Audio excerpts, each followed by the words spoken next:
Welcome back to the deep dive.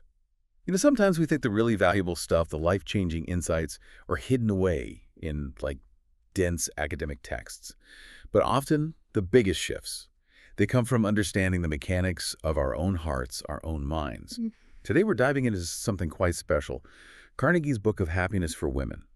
For context, the original title is Chi-Ito.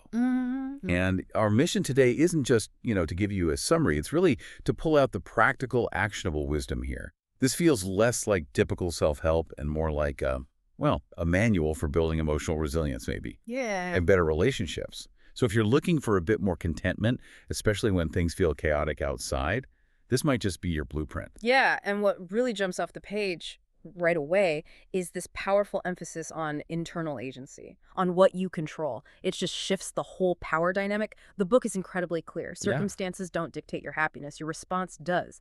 It says quite bluntly, there is no unhappy life, only an unwilling heart to be happy. Wow. Okay, that's a fundamental shift in perspective right there. It's suggesting misery isn't just something that happens to us, but maybe a kind of resistance, a resistance to finding the joy that's already potentially there. Exactly. And the first strategy that flows from that is almost defensive. You have to actively refuse, it says, to be a dustbin for negative emotions.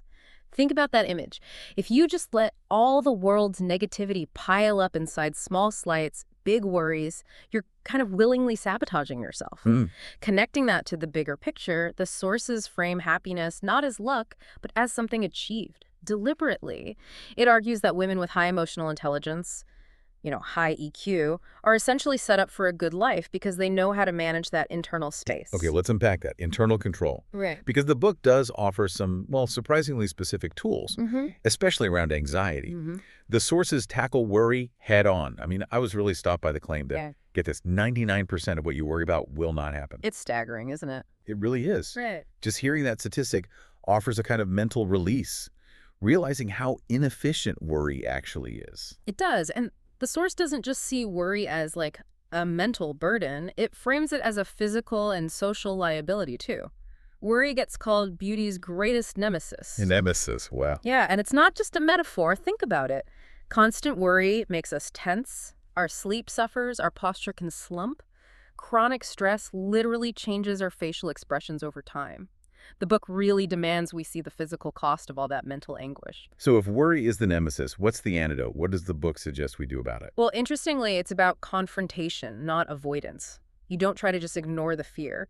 Instead, it says you have to dare to face the worst possible outcome. Okay, explain that. That sounds a bit counterintuitive, facing the worst. It does, but think about it this way. You mentally walk through the absolute worst-case scenario, and then you accept it. You realize, okay, if that happens, I can survive it.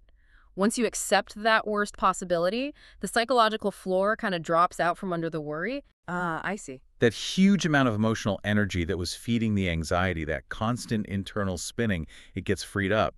And that energy can then be shifted immediately towards positive action. The book talks about appropriate busyness to drive away worry. Appropriate busyness. So constructive action. Exactly. Being active in a positive way rather than just sort of agonizing passively. Okay, shifting from fearing the outcome to taking intentional steps. That makes a lot of sense. And I guess this ties into perfectionism too, which the sources also address. Oh, absolutely. They see perfectionism not really as healthy ambition, but more as a form of self-torment. Always chasing 100%, never quite reaching it, means you're never allowed to just rest or feel satisfied. Yeah, it resonates. And the book offers this lovely counter-idea. Only by knowing contentment will you find happiness. The goal shifts. It becomes satisfaction, not this endless, exhausting striving. This feels like a good point to shift, because the book moves from mastering your internal world to mastering, your relationships, your external world. And the section on communication, it feels critical for long-term happiness, at home, at work, wherever. It starts with sincerity. That's called the threshold for relationships. Yeah. Makes sense. But then it says, beyond just being genuine, your language matters immensely.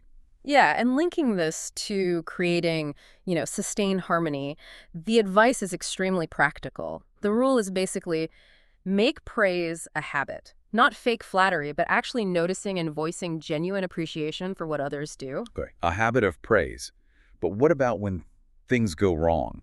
When you do need to criticize, the book says you have to find a way to make criticism sound pleasing. How on earth do you do that? What does that look like in practice? Well, it boils down to empathy, really. You avoid attacking the person's character directly.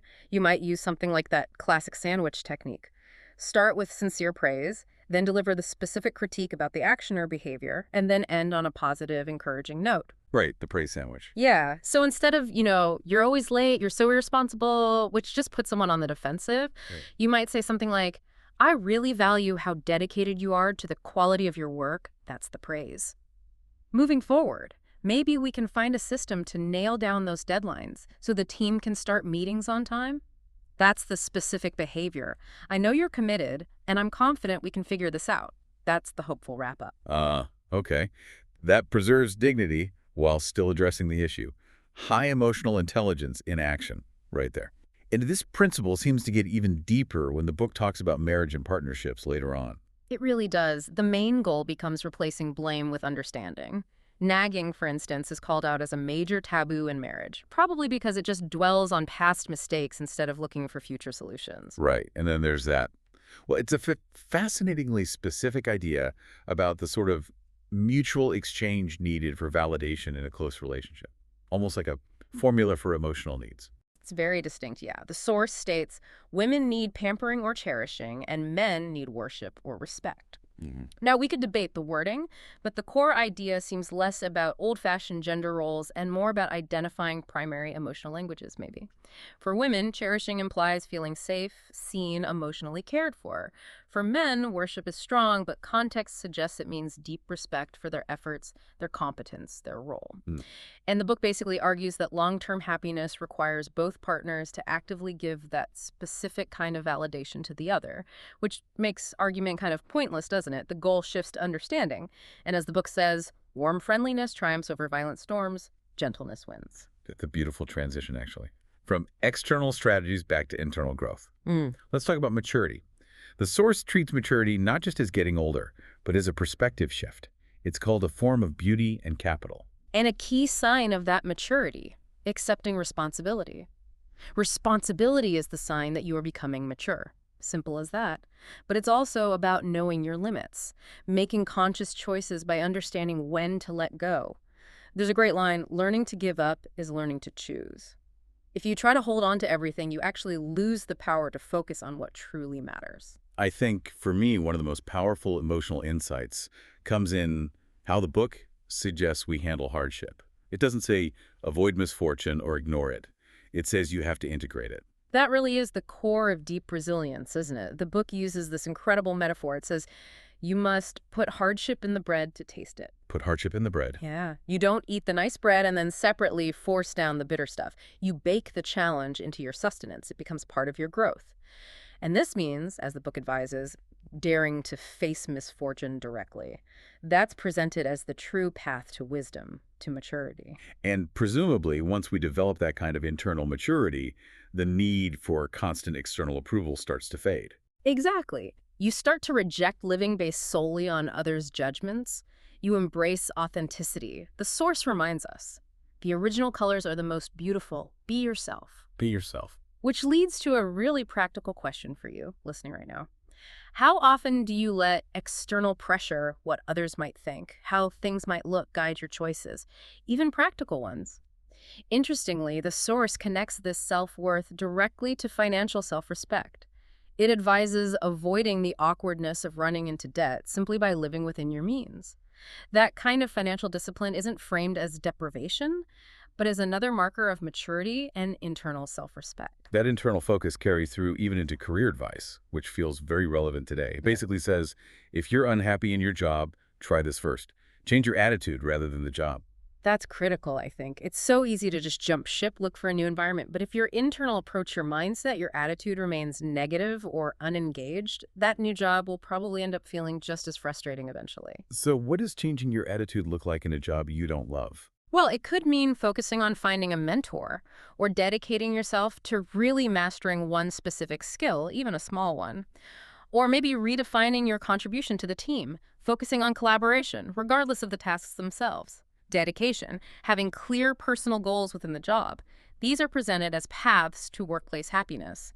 It emphasizes that Salary is not the entirety of work. Right. It's about finding purpose and engagement where you are, owning your experience. Mm-hmm. So, okay, as we bring all these threads together, the core message seems to be about mindful living and about building up reserves, Yeah. emotional reserves. Precisely. The book uses that powerful financial metaphor again for our emotional lives. A woman's happiness is stored up, like a savings account. It applies across the board: emotional energy, strong relationships, even financial stability. You have to actively cultivate these reserves, deposit into them regularly so you can draw on them when times get tough. Okay, so if we were to distill this down, what does it mean for us right now? If someone listening wants to apply this wisdom, say, this afternoon, what are the key actions?